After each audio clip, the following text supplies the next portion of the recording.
There's a question you've been afraid to ask out loud. Maybe you felt it late at night, when the house is quiet and your mind won't stop. Maybe it came to you when you stood beside a casket, or when someone asked what you want when your time comes.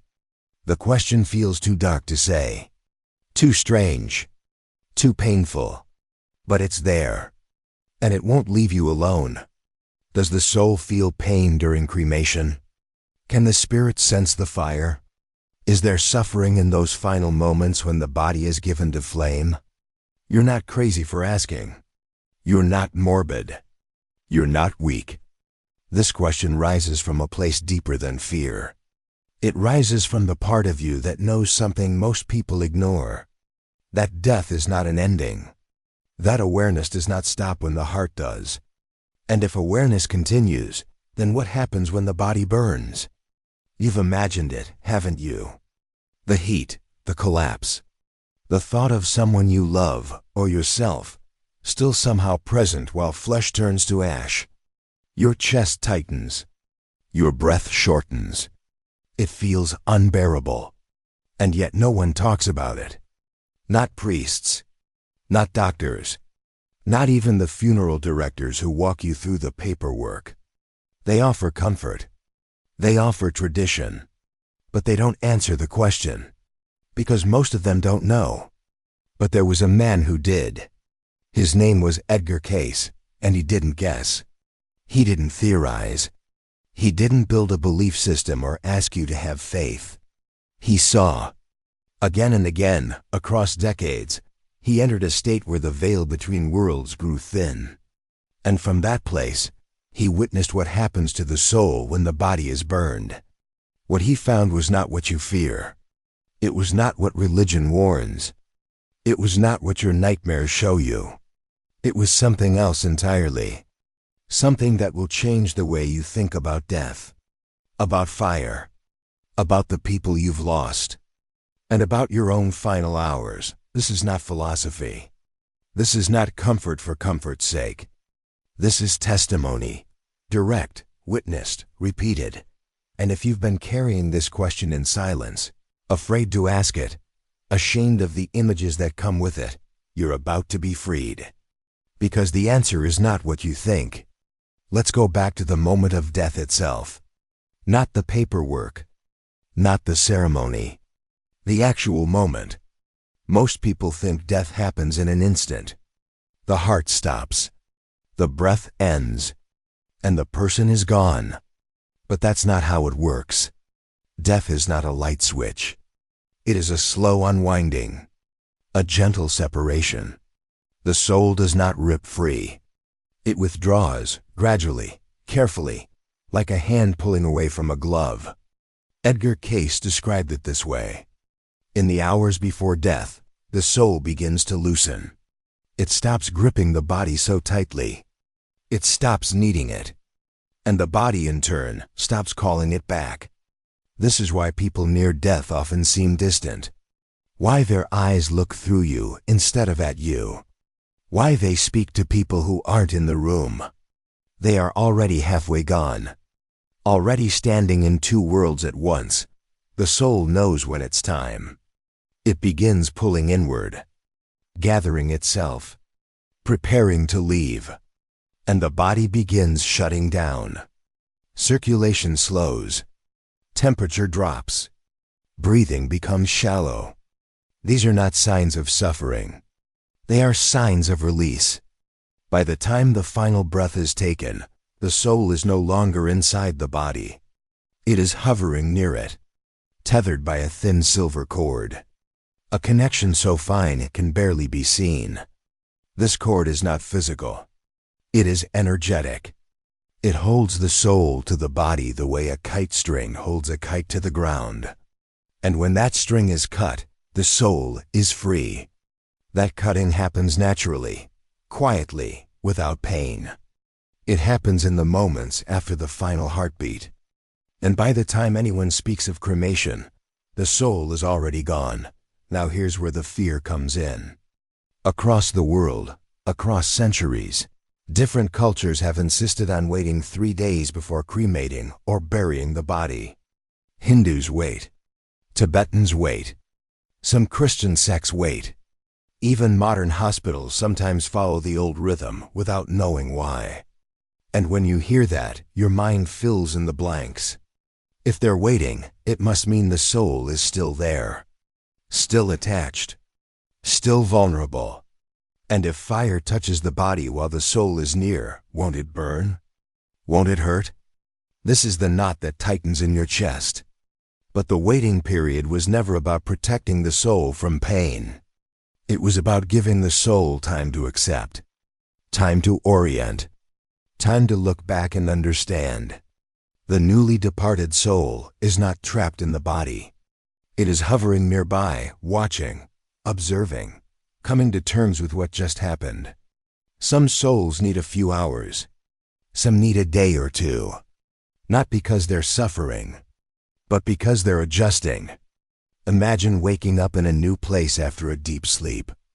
You don't panic. You don't hurt. But you do take a moment to remember where you are.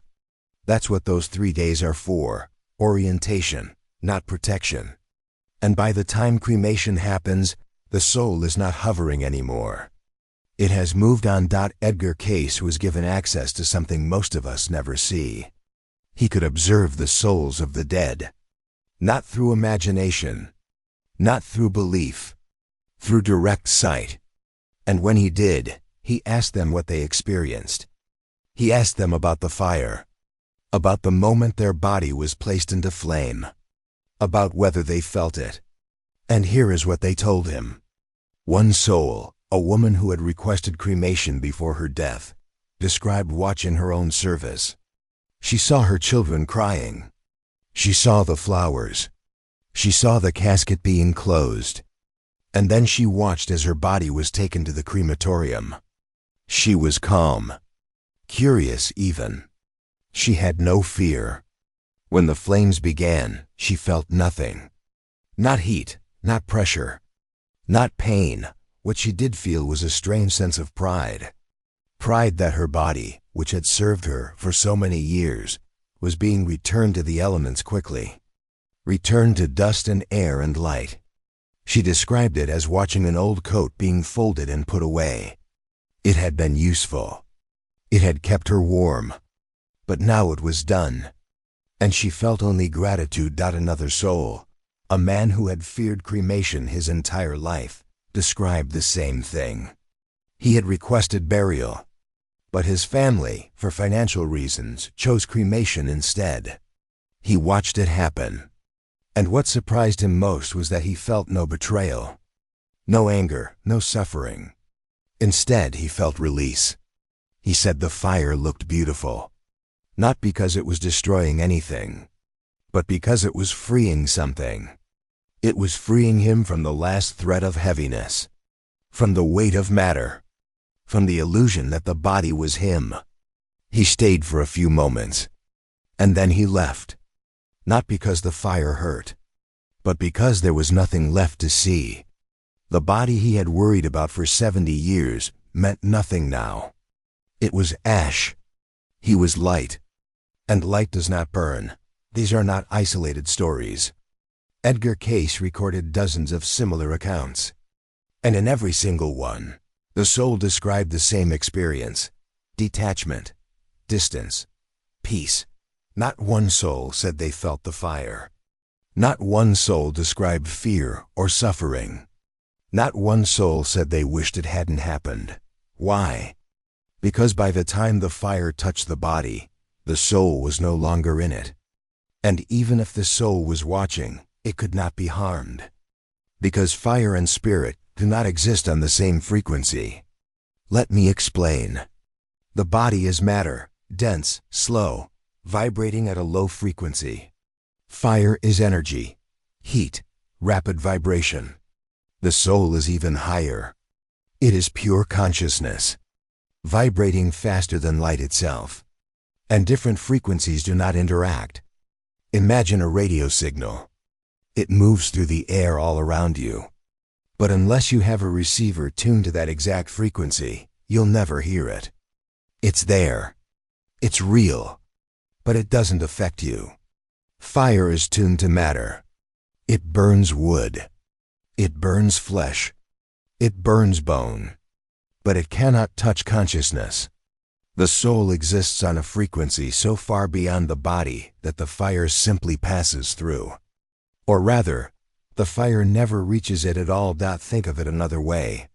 You look at a photograph of someone you love. That photograph can burn. You can hold a match to it and watch it curl and blacken and turn to ash. But does the person in the photograph feel it? Of course not. Because the photograph is not the person. It is a representation, a snapshot, a temporary form. The body is the same. It is not you. It is a photograph of you. A three-dimensional image you wore for a while. And when that image burns, you feel nothing. Because you were never the image. You were always the one looking at it. This is what Edgar Cayce saw again and again. The soul standing apart, watching, calm, free, untouched by the flames, untouchable, not because of protection, but because of nature. Fire cannot burn what is not physical. And you are not physical. You never were, but still, the fear lingers. Maybe it's not your fear. Maybe it's something you inherited. A belief passed down from grandparents who believed the body must rest in earth. Who believed fire was punishment. Who believed cremation was a sin. Let's talk about that. Because it might be the heaviest weight you're carrying. In some traditions, cremation was forbidden. In others, it was reserved for criminals. For the unclean. For those unworthy of a sacred burial. And if you grew up hearing that, even quietly, it left a mark. A feeling that fire is wrong. That it dishonors the body. That it traps or harms the soul. But here's the truth. The body is not sacred because of what it's made of. It's sacred because of what it carried. And once the soul is gone, the body is just matter. Returning it to the earth through burial is beautiful. Returning it to the air through fire is equally beautiful. The soul does not care. The soul has no preference. Because the soul is no longer bound by form. What matters is not the method. What matters is the love, the intention, the respect, and those things exist in the hearts of the living. Not in the temperature of the grave. If you chose cremation for someone you love, and now you're haunted by guilt, hear this. You did not hurt them. You did not trap them. You did not dishonor their soul. They are free. They were free the moment they took their last breath. And what happened to their body afterward made no difference to their peace. If you were cremated against your wishes, or if someone you loved was, it does not matter. Not to the soul. Not to the universe. Not to God, if that word means anything to you. The rules you learned were human rules. Written by people trying to make sense of death. Trying to control it. Trying to ease their own fear. But the soul does not follow human rules. It follows frequency, vibration, love, and none of those things can be touched by fire. So where does the fear come from? Why does it feel so real? Why does the image of burning feel so unbearable? Because your body remembers fire. Not from this life. From thousands of lifetimes. Your ancestors knew fire as danger, as destruction, as death. They passed that memory down through your cells, through your blood, through the part of your brain that doesn't think, it just reacts. When you imagine cremation, that ancient part of you screams. It sees fire and it sees threat. But it is wrong. It is reading an old map for a new land. Fire was dangerous when you were inside the body. But you're not inside anymore. And from the place the soul lives, fire is no more dangerous than wind. This fear is also cultural. You've been taught to see fire as punishment, hell, damnation, eternal burning. These images were never about the soul. They were about control, about making people behave, about scaring the living into obedience. But they worked. And now, even if you don't believe in hell, the image remains. The fear remains. It hides in the back of your mind, waiting. But it is not intuition. It is conditioning. And conditioning can be undone. The truth is this: fire is not punishment. Fire is transformation. It is one of the oldest elements, one of the most sacred. In almost every spiritual tradition, fire represents purification, release, ascension. The phoenix rises from flame. The sage burns to carry prayers upward. The candle burns to light the way for the dead. Fire has always been a bridge between worlds. And when the body returns to flame, it is not being destroyed. It is being set free. Let me tell you what the soul feels during cremation. Not pain, not heat, not fear. The soul feels love. If the family is grieving, the soul feels that. If the family is honoring the body, the soul feels that. If the service is filled with music or silence or tears or laughter, the soul feels all of it. Because love and intention move faster than light. They travel instantly. They reach the soul no matter where it is, no matter how far it has gone. But the fire, the flames, the heat, those things exist on a plane the soul has already left. They don't register. They don't matter. They are like watching rain fall on a window when you're safe inside. You see it. You know it's there. But it doesn't touch you. And by the time cremation happens, most souls are not even watching anymore. They have moved on. They are exploring, meeting guides, reuniting with loved ones, adjusting to a world without weight, without time, without limits. The body is no longer theirs. It is an empty shell. And they have no attachment to it. None. If you're choosing cremation for yourself and you feel afraid, stop. Close your eyes and ask yourself this: am I afraid of the fire? Or am I afraid of what the fire represents? Most of the time, it's the second one. You're afraid of being forgotten, of disappearing, of becoming nothing. But cremation does not make you nothing. It makes you everything. Your body, which was dense and limited and confined to one small space, becomes air, becomes sky, becomes part of the wind that moves across the world. Your ashes can be scattered in the ocean, in the mountains, in the garden where your children play. You are not reduced. You are released. And your soul, which was never confined to begin with, is already free, already whole, already home. The fire is not your enemy. It is your servant. It takes what is heavy and makes it light. It takes what is bound and sets it free. And you, the real you, will not feel a thing. Because you are not the thing that burns. You are the thing that watches. The thing that loves. The thing that continues. Now, let's remove every last thread of doubt. Let's say it plainly so there is no confusion. No room for fear to slip back in. Fire cannot burn the soul. Earth cannot trap it. Water cannot drown it. Air cannot scatter it. The soul is not made of matter. It is made of consciousness. And consciousness cannot be destroyed. You are not your body. You never were.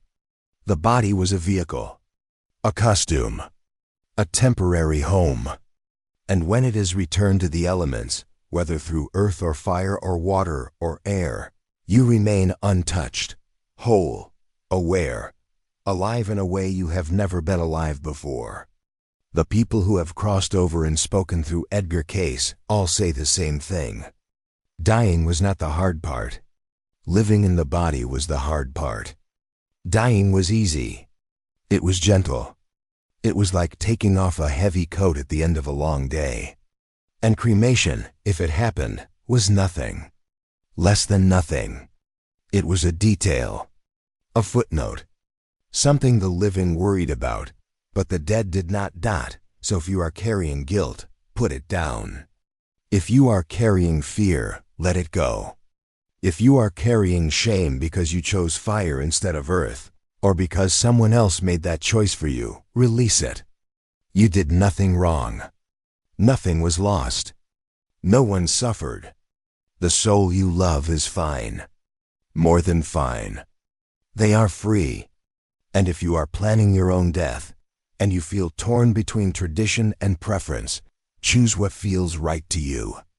Not what your family expects. Not what religion demands. Not what fear whispers. What feels right to your soul. Because your soul already knows. It knows it will be fine, no matter what. It knows fire is not an enemy. It knows the body is just a shell. And it knows that love is the only thing that crosses over intact. If you want your ashes scattered in the places you loved, do that. If you want them kept close, do that. If you want to become part of a tree, or a reef, or the wind itself, do that. There is no wrong answer. Because the soul does not care what happens to the shell. It only cares that the living find peace. And if cremation gives your family ease, if it lifts a burden, if it allows them to move forward without the weight of upkeep and visitation in stone, then it is a gift. Not a loss. Let me tell you one last story. A woman came to Edgar Cayce years after her husband's death. She had honored his wish for cremation. But ever since, she had been haunted. She dreamed of him burning. She woke up in panic. She could not forgive herself. During the reading, Cayce reached across the veil and asked the husband directly, "Did you suffer? Did the fire hurt you?" The husband laughed. Not cruelly, gently, with love. He said he hadn't even stayed for the cremation. He had left the moment he died. He had gone to meet his mother, who had passed years before. By the time his body reached the flames, he was already somewhere else. Somewhere beautiful. Somewhere without pain. And when he looked back later, out of curiosity, he saw only light. Not destruction. Just light. Returning to light. He told his wife to stop mourning the body. To stop replaying the fire. Because it had nothing to do with him. He was whole. He was happy. And he was waiting for her, not in a grave, but in a place beyond all graves. Beyond all fire. Beyond all fear. That is what Edgar Cayce saw, over and over. Souls at peace. Souls untouched. Souls confused by the grief of the living, because from where they stood, there was nothing to grieve. The transition was easy. The body was gone. But they were not. And the method of the body's return to the earth, whether slow through soil or fast through flame, made no difference. None at all. So if you've been holding this question in the dark, afraid to ask, afraid to know, you can rest now. The answer is here. The soul does not feel the fire. The spirit does not burn. You are safe. The people you love are safe. And when your time comes, you will be safe too. Not because of what you choose, but because of what you are. You are not flesh. You are light. And light does not burn. It only shines. Before you go, take a breath. A deep one. And as you breathe out, let the fear go with it. Let the images go. Let the guilt go. You don't need them anymore. Send love to the people you've lost. Not worry. Not fear. Just love. Because that's what they feel. That's all they feel. And if you want to share this, if you know someone who's been carrying the same question in silence, send it to them. Not to scare them, but to free them. Leave a comment if this brought you peace. If it answered something you were afraid to ask. You're not alone in this question. You never were. And now you know. Fire cannot touch the soul. It never could. And it never will. You are safe. You have always been safe. And you will always be safe. That's the truth. That's the answer. And that's the end of the fear.